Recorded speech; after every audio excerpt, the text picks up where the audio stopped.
open up to 2 Chronicles 20 to our new good friend Jehoshaphat.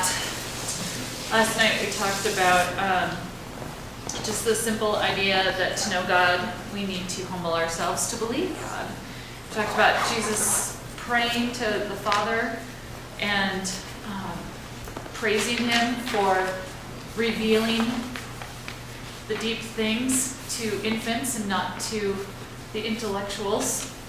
He gave the invitation to us to come to Him, and then we talked about the invasion that came. After Jehoshaphat had done some of these reforms in the nation of Judah, he finds himself suddenly having this army coming against him. And it's not one group, and it's not two nations, it's three of them have banded together, all of them that are on the east side. What does east look like from your perspective? East side are coming together. And he hears the news that not just a multitude, which we said would be a lot of people, but a great multitude, a lot of people, are coming and marching toward Jerusalem at that very time. And he gets scared, and he turns to God. And not only does he turn to God, but he, as the king, says everybody's going to pray. Everybody's going to fast. We're all going to go to God, and we're going to ask him what to do. And we saw in verse 12 that in his prayer in front of the whole nation, he said, God, you need to do this. We are powerless, and we don't know what to do. We don't know what to do. And they were all standing before the Lord. If you are one who likes to mark in your Bible, I have, for most of what we're studying this weekend, we're going to see that theme of standing. That in verse 5, he stood. And then in verse 13, they were all standing and watching. I also have a whole jar of colored pencils and pens and stuff that I use. And I almost always use purple to mark the Lord. So I have the Lord. So whether you underline or you highlight, or if you have the digital Bible and you highlight, I like using purple for the king. And so that's, I have a lot of purple in these few verses here between verse 3 and verse 13. And so they're standing there, and they're waiting, and they have been fasting, and they have been traveling. They came from all the cities of Judah. Every place was at least represented. And they were all there, and they're waiting. And we come to verse 14, where we start today. Then, in the midst of the assembly, the Spirit of the Lord came upon Jehaziel, the son of Zechariah, the son of Benaniah, the son of Jehiel, the son of Mattaniah, the Levite of the sons of Asaph. And he said, Listen, all Judah, and the inhabitants of Jerusalem, and King Jehoshaphat, thus says the Lord to you, do not fear or be dismayed because of this great multitude, for the battle is not yours, but God's. Tomorrow, go down against them. Behold, they will come up by the ascent of Ziz, and you will find them at the end of the valley in front of the wilderness of Jeruel. You need not fight in this battle. Station yourselves. Stand and see the salvation of the Lord on your behalf, O Judah and Jerusalem. Do not fear or be dismayed. Tomorrow go out to face them, for the Lord is with you. Jehoshaphat bowed his head with his face to the ground, and all Judah and the inhabitants of Jerusalem fell down before the Lord, worshiping the Lord. The Levites from the sons of the Kohathites and of the sons of the Korahites stood up to praise the Lord God of Israel with a very loud voice. When we are intimidated, when we're scared, when we're uncertain and depressed, we get this way. They're not doubting anything anymore. Now they know. They know, God, you're going to do this. They're standing up. And all the people are humbling themselves in awe of this promise of God. I love how God answers them. And I think it's so interesting that we have this incredibly long description of who it is that spoke up in this crowd. Did you notice? We didn't just get his father's name. We didn't just get the tribe he came. I mean, we are, his dad and his grandpa and his great-grandpa and his great-great-grandpa, and went back. So I thought, well, what in the world?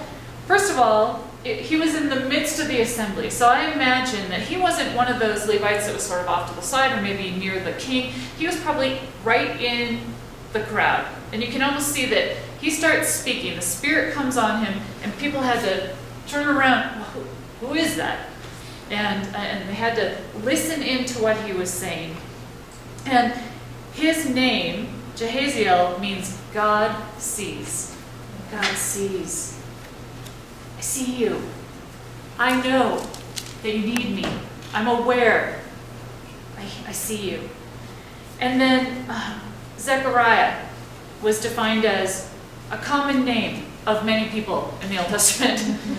This is like the name John. Okay, thanks. That wasn't very helpful. But Benaiah means Yah has built up. God has built up. God is seeing his people. He's building them up. And then Jeiel means carried away by God. Carried away by God.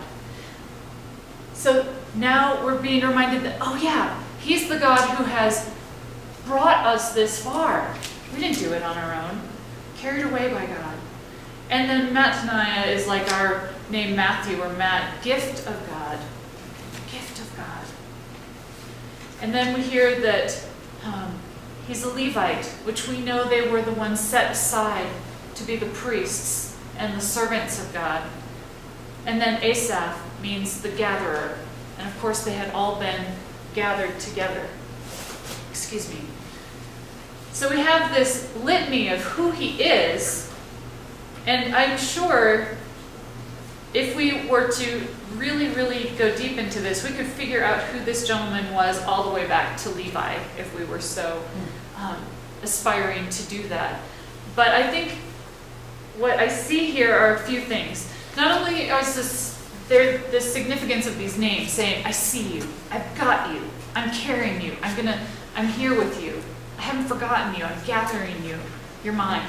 There's that sense of God taking care of them, lifting them up, and being with them. But there's also, again, that sense of we are not just who we are. We are who we are in a relationship. In a relationship, especially to our Father God. And God sees us in relationship to him. It's not, God, you're so great because you're so great, which he is so great and he doesn't need us. But God is so great, and I'm so not great. But he loves me. And that has a whole different perspective than just the greatness of God, separate from how he can love humanity for who we are. So we see him in this relationship, and the Spirit of the Lord has come upon him. So we know we're not hearing some man who just had some idea come into his own head, but this is God speaking through him. And he said, listen, all Judah and the inhabitants of Jerusalem and King Jehoshaphat. So he starts with the nation, and then he goes to the holy city of Jerusalem, and then he points the finger directly at Jehoshaphat. Listen, because you're all wondering. And he just kind of narrows that circle. It's national, it's local, but it's personal, this message that he's giving. It's personal. And as the representative of each of the people, saying King Jehoshaphat means saying Laura and Suzanne and Danny and Jennifer, listen up. Listen to what I'm going to tell you. So he says this, do not fear or be dismayed, which translates from the Hebrew as just do not fear or be dismayed. It is what it is. Don't be afraid. Don't despair. Don't give up. Don't think that this is a hopeless situation, because it isn't. It isn't. Have hope. Have courage. Have courage. Because don't fear this great multitude, because this isn't your battle. This is God's. Which is exactly what we saw Jehoshaphat telling God in his prayer. This has got to be you, God. I can't do this. No, I can't. No, I can't. No, I can't, right? So now God says, no, you can't. No, you can't. But it's my battle, so don't worry about it. And I would think that at that point, I'd be like, whew, all right, we've been fasting. Let's cook up some pizza. Let's relax. The battle belongs to God. And no, verse 16, go down against them. Tomorrow, go down against them. Wait a minute. You're going to fight this, but I have to go down there? Okay. And then he gives them some geography, which I think is really nice of him, because they couldn't have just tuned their radios or gotten online or watched a satellite feed from someplace. They had to have this other way of knowing. This is where they're coming. They're coming from the south, up from Ziz. And of course, when it says go down tomorrow, Jerusalem was up. So everything was down from Jerusalem. So they had to go down from Jerusalem and go up against their enemy, which was actually to the south of Jerusalem. And here's where you're going to find them. You're going to see them. And what I love is what he says then next in verse 17. He reiterates, you don't need to fight this battle, but you have to show up. And this is what you're going to do. You're going to station yourselves. That reminds me of Habakkuk or Habakkuk, which are both right ways of saying that name. And where he stations himself to hear from God. It's like, okay, I'm going to separate myself from the problem, but I'm still right in this. I haven't disengaged from the situation, but I'm separate from the problem and I'm looking at God, not at the problem. Station yourself. Stand, and see the salvation of the Lord on your behalf. Wow, how he is getting his people ready for their Savior in several hundred years. Just show up. Get ready. Look at me, not at the problem. And watch what I'm going to do for you. Watch how I'm going to save you through this. And, as they're maybe visualizing what it will be to march down, to see this great multitude coming against them, he reiterates again, do not fear or be dismayed. Tomorrow, go out and face them. Go out to face them. And why? Why are they going to be able to do this? The next phrase, for the Lord is with you. The Lord is with you. I think so often, we want something really fancy, like maybe there could be a battle plan, maybe there could be something special that we're supposed to do, but God with us is enough. And we know it's enough because that's what he sends them with. And I love Jehoshaphat and the response of the people and of the priests, that they just abandon themselves to worship.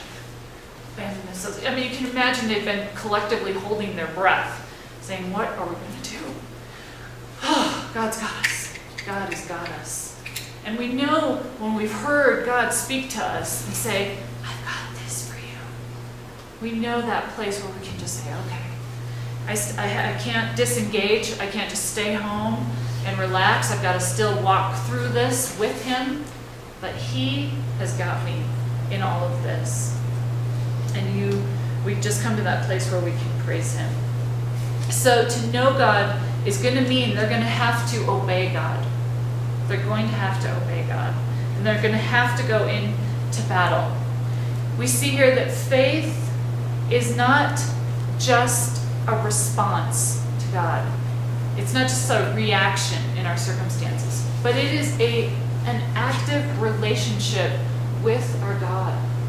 Faith is an active relationship with God, where we need to walk with him. We need to stand with him. And we need to watch what he is up to in our lives. And we need to watch him and not the problems and the circumstances around us.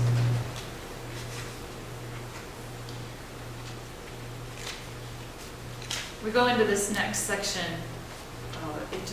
Did anybody read this morning? It just gets so good. It just gets even better. All right, verse 20. Let's read it.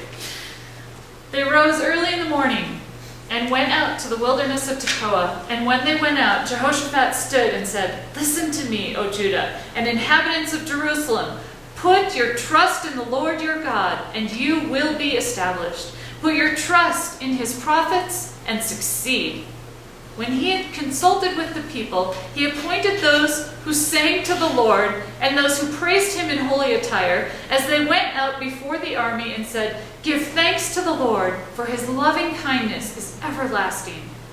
When they began singing and praising, the Lord sent ambushes against the sons of Ammon, Moab, and Mount Seir, who had come against Judah. So they were routed. For the sons of Ammon and Moab rose up against the inhabitants of Mount Seir, destroying them completely. And when they had finished with the inhabitants of Seir, they helped to destroy one another. Verse 24, when Judah came to the lookout of the wilderness, they looked toward the multitude, and behold, they were corpses lying on the ground, and no one had escaped. When Jehoshaphat and his people came to take their spoil, they found much among them, including goods, garments, and valuable things which they took for themselves, more than they could carry. And they were 3 days taking the spoil because there was so much. Then on the 4th day they assembled in the valley of Beraka, for there they blessed the Lord. Therefore they have named that place the valley of Beraka until today.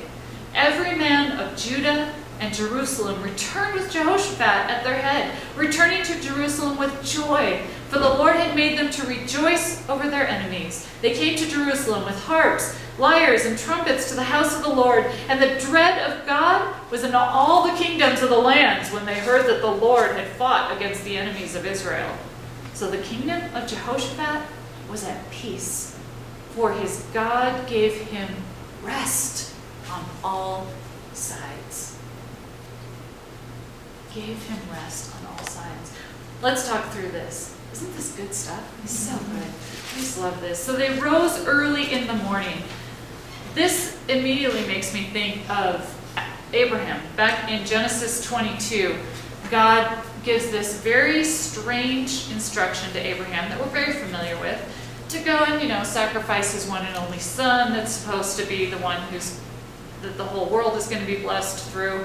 And, Abraham at this point, he's 115, 120, we don't know exactly how old he is.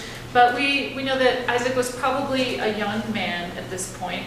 And Abraham is told to go in chapter 22 of Genesis, verses 1 through 3. Now it came about after these things that God tested Abraham and said to him, Abraham, and he said, Here I am.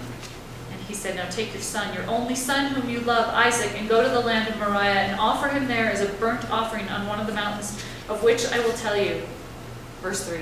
So Abraham rose early the next morning. Rose early in the morning and saddled his donkey. Didn't wait, didn't question, didn't even, from what we can tell, doubt. And we know in Hebrews that it tells us in Hebrews 11 that presuming God could raise people from the dead, he obeyed God. And we see that he didn't hesitate. He went right away to obey what God had said. Rose early in the morning. Now, you don't have to be a morning person, but apparently there are several times in life that it might be important to rise early in the morning, perhaps figuratively, to say, okay, I believe you. I'm going to immediately do what you've asked me to do. Another time that came to pass was in Joshua. And apparently I didn't write that down. Oh, yes, I did. Joshua 3. In Joshua 3, verse 1, Then Joshua rose early in the morning, and he and all the sons of Israel set out. And this is the day they're going to cross the Jordan. And it goes on, and it talks about how you need to consecrate yourself. You need to be ready. And when they dipped, when the priests walked into the water, then it started to pile up so the people could cross on dry land and the priests stood on dry land. But it didn't happen until they started to step into the water. And here we see that when they began singing and praising is when God really took action for them. But let's back up to, they're out in the wilderness of Tekoa, which is a little bit southeast of Jerusalem. They're down there, and I imagine that God has them marching. Now they're coming from the north, and we know this army's coming up from the south. And so here they are. He puts the musicians out front. Well, as a former, as somebody with a voice degree, I'm thinking, yikes, And they're wearing their holy attire. That does not sound like battle armor to me. That does not sound very safe. But God has said he's going to fight this, so we'll go out. And there's a play on words in Jehoshaphat's little call to them. It's a very short but very important battle, to get his army ready. Listen to me. Put your trust in the Lord your God, and you will be established. Put your trust in the prophets and succeed. So that word, put your trust in, is hilphil. The verb form of that is a play on words with that, be established. Or your translation might say, and you will be safe. You will be taken care of. So trust God and you'll be safe. It doesn't sound like anything in English to us, but to them, it would almost be this really kind of almost catchy thing that they could remember. The other person who said something like this was Isaiah, when he was talking to Ahaz, and he said, if you don't put your trust in the Lord, you will not stand. It's the same two words used in a negative connotation, because that king was not trusting God. He was trying to make alliances and trying to take care of the nation on his own terms. But here this king, Jehoshaphat, says, put your trust in God and you will be established. When you put your trust in him, you will succeed. In your prophets, what is he saying there? He's not, of course, saying don't trust any man. The prophets are the ones who had the word of the Lord. So we trust God, we trust his word. There's no separating the word from who God is. They are, as one commentator said, they're different pant legs of the same pair of pants. You can't just have one pant leg or the other. He and the word go together. So put your trust in him, put your trust in his word, and you'll be established. So when he had said this, then he tells the singers to go out front. I'm hoping that after fasting and praying and hearing this profound word from God from the midst of the assembly, that they were like, all right, whatever, we're just going for it. And they go forth and they start singing this simple thing that is so profound. Give thanks to the Lord, for his loving kindness is everlasting. Not because he's so powerful, not because he's so able, which he is all of those things, not because he's omniscient, not because he's omnipresent, but because he is loving and compassionate. He is always loving and compassionate. From before time till after time, he is everlasting in his loving kindness, in his compassion. And we thank you, God, for that. And when they began singing, God sends these ambushes. So here they are, coming from the north, singing, and they're on the west side of the Dead Sea. They're singing, and we can just imagine, the camera pans down south, and meanwhile, all of a sudden, for whatever reason, Ammon and Moab decide that Edom's apparently a threat to them, and they decide to attack together the nation of Edom, and then they, for whatever reason, however God does it, they turn on one another and completely and utterly annihilate. So, this is all happening. I don't know if one group could hear the other group.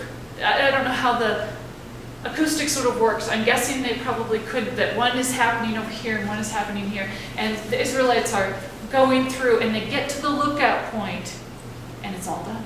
It's all over. So they didn't see the battle. They saw the result of the battle. The way God did it is a mystery. He kept that part a bit of a mystery. He sent ambushes. We don't know what that means, but he did it. He did it for them. And they get up there, and it's already done. And what have they done? They showed up. They went down into the battle. They went to face the enemy, and they put their trust in God. So the big idea we see here is that to know God is to obey God. When we really know him, we obey him. And we trust that he really is loving us. He's not just testing us. He's not just trying us. He's not trying to simply put us through a fire to see what we're made of. He knows what we're made of. He is loving us through this whole process. Not only do they come and they see that it's all over, it's all finished, okay? There's nothing really to be done here, because God really did do it all just as he said he would, because he always keeps his word and he is 100% trustworthy. But then there is so much that they can take from the battle site, they can't even carry it all. 3 days. I don't even know what that means. I was trying to figure that out. They were 3 days taking the spoil? It sounds to me like they were gathering it up for about 3 days. I guess when I first read through it, my first thought was they were going back and forth to Jerusalem, but I think they were there just gathering and going through and collecting these things. And on the 4th day, they worship. Time to rest. Time to worship. Time to go back to that place where we started in worship, and we're going to end it in worship. And we're going to bookend this whole experience with him. And then they have this parade. So we see in chapter 20, just to kind of summarize where we've been, verses 1 through 4, we saw the problem, that the great multitude was coming. And then in verses 5 through 13, we saw the prayer that Jehoshaphat did with all of the people of the nation. And then there was this promise that came from the midst of the assembly. God sent his word, and there was this promise in verses 14 through 19. And then in verses 20 through 25, we see them praising God when they could have been fearful, when they could have stayed home, when they could have said, "You promised to fight it, I'm going to trust you from the warmth of my bed," But they went out and they obeyed everything he asked them to do.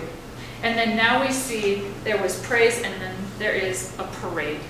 There's a parade that comes, and they come with harps and lyres, and there's joy. And I can imagine, maybe they couldn't have heard each other as they were kind of coming closer, the armies that were coming up from the south, that were from the east, and people of Judah, they were probably busy praising God, and they were probably busy annihilating each other. But I can imagine, especially as a woman, wondering if my son is coming home, wondering if my husband is coming back, wondering if my father, who probably shouldn't have gone out because he's a little too old to be fighting battles these days. You're waiting, they're watching these women of faith, and they hear the instruments, and they hear the sound.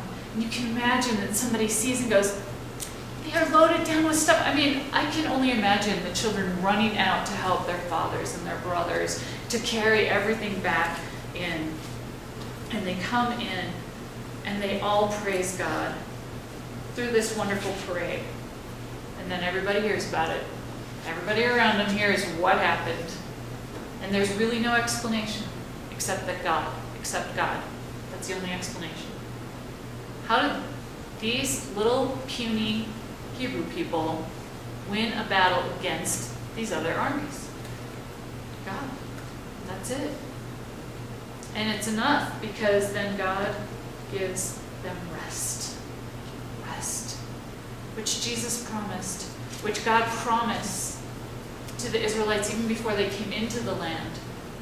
Come in and have rest. And we see God promising a Sabbath rest. Well, that is Jesus himself, because he has given us rest. There is no more striving for salvation. It has been done. It has been given. So we also see that obedience will bring unforeseen and unseen blessings. Obedience brings us unforeseen and unseen blessings. They did not go in, I'm guessing, with the assumption they would come back with all of this spoil from a battle they did not even fight. And here God gives them all of this blessing. When I've been listening to Suzanne and Natalie talk about their latest trip, God brought them all this spoil that they had probably been praying God would bless them, but so many things that they weren't even expecting, just beyond the blessing of simply trusting God and being able to go and be there, the ways that God gave to them as they were on this trip. And he wants to do that for us in everyday life, but especially when we face these great multitudes, whatever they look like in our life. Difficult circumstances definitely reveal and refine our faith. When I was a first-year teacher, and I know I've told some of you this story, but when I was a first-year teacher, it was a very difficult year. I was following somebody who was very, very well liked, and that is a tough act to follow. If you follow a teacher that everybody loves, and I was a choir teacher, so everybody loved their choir teacher. Now the band director, who shared an office with me and had the band room, on the other side of our little office that was between, he was following somebody that everybody disliked. So he was a hero. He could do no wrong. I was following somebody they all loved, and I could do no right. I could do no right at all. My first week of teaching, I got called to the principal's office, which is the first time I'd ever been called to the principal's office in my life. And he said, "You've got to keep everybody." I was teaching a couple of high school choirs. And he said, "You have to keep everybody that's now in your choir." And I said, "Okay." He said, "All the other electives that same hour are full, and so there are no more transfers." Well, what are the other electives? Taxidermy, people have been leaving choir to take taxidermy. I mean, first of all, I didn't know that was something they offered in high school. Apparently in rural central Minnesota, that is a high school elective. They also took a day off for the first day of deer hunting season. I thought deer day, anyway, I thought that was like an early Valentine's Day or something. But no, it was a hunting day. And so I was like, I mean, my students are choosing to go and stuff dead animals over being in my class. That was kind of a low point, and that was in the first 5 days of school. And it was a really rough year. I got mono that year, and my mom came and made me gallons of chicken noodle soup and put it in the freezer, in little containers for me. And it was, I mean, I wasn't even dating anybody, so I got the kissing illness, and it was like everything. I was diagnosed on my birthday with mono. It was just not a good year. And I was asking God, I'm like, how long do I need to do this? I asked him that a lot. And then I kind of got to a place where I thought, okay, if I need to stay into the next school year, we'll learn from all of this year, and we'll have a better year next year. Well, on February 29th, the superintendent, not the principal, called me into his office, and he said, well, where do you see things going for next year? So trying to be really positive, I said, well, I think we're going to build on what we've got so far. And he said, yeah, I don't see that. You need to resign. But I had to fulfill my contract. My contract went through June, but they asked me to resign at the end of February so they could start advertising and get a new teacher hired for the end of the school year. This was a town of less than 1,000 people, 939 to be exact. And so here I am, and now I know I'm going to be fired because I've submitted my resignation to the school board, and I don't know where I'm going. It's a little too early for me to be applying for other jobs. And I'm just getting well. They did not work with me very much in recovering from mono. It was a real trial. There were a lot of great stories I could tell about that. But I remember one night in particular, sitting on my couch, drinking a cup of tea, and I had this picture of holding on to the end of a rope. And God's like, just let go. Oh, I don't know where I'm going next. I don't know what I'm doing next. I don't know where I'm going to live next. Just let go. And I got that picture of a giant hand underneath me. And so I had that visual in my mind of letting go. And I didn't land right away. It wasn't like the hand was close. I felt myself free falling for the next few weeks because I didn't know where I was going. Yet God showed me, Sarah, you thought your faith was this. I mean, you came out of college, you were leading one of the Christian groups at your campus, you were doing all these things, you were really God smart, like I knew things. But this is your faith. This is your genuine faith. This is the gold nugget. And he just showed me and refined that faith to what it actually was. And it was enough. It was enough, but it wasn't much. It wasn't what I thought I was carrying around. And he used those difficult circumstances to refine my faith and to get my eyes to him and to stop thinking on myself. Well, God went on to bless me. We had a great final concert of the year, and I got a job. I went from a rural town in Minnesota to the wealthiest district in Minnesota, in Edina, and got a 1-year sub-teaching job. I got a pay raise because of that, and I went from having kids who were preferring taxidermy over choir to being in a place where even the middle school kids were taking private voice lessons and performing at Orchestra Hall in Minneapolis, and it was a very, very different dynamic there. It was fun, and but the real blessing in all of that wasn't that he gave me this tremendous job. It was that I saw, okay, this is where we're starting. This is who I really am. And he just got rid of all that other stuff that I thought was real, that I thought was my faith, that I thought was my relationship with him. It wasn't, because it was me still trying. Gosh, I still try. And I love that Jehoshaphat and the whole nation of Judah got to a place where they couldn't do it, and they couldn't. And they were able to stand up. And God replied to them, I'm taking care of this for you, but you need to trust me. You need to walk through this. And then blessings beyond what they would have ever imagined. Let's pray. God, I love you. I thank you for this amazing historical account that you put in 2 Chronicles. Thank you for King Jehoshaphat and his faithfulness to you in the midst of this particular situation. Thank you for recording his prayer and your answer, and then the events that followed. I love that you've omitted exactly how you ambushed the enemy, because the important thing is that your people were praising you and trusting you and knowing you had it and you were handling it. God, sometimes we do feel like we're free falling, and you don't let us feel like we're hitting the ground right away or touching a solid space. And we know you're in the midst of all that as well. God, I ask that we would come away with authentic faith, that again you would burn away the lies or the misconceptions we have about you or ourselves in relationship to you, that we would be true and sincere and that much more alive and able to share your good news with others. Thank you for this battle that led to blessing. I thank you for all the faithful, unnamed people in the story. The women back in Jerusalem, the men who went out, the singers who didn't have any battle armor on, but they had you on, God. We feel ill-equipped for so many of the things that life brings, but we have you.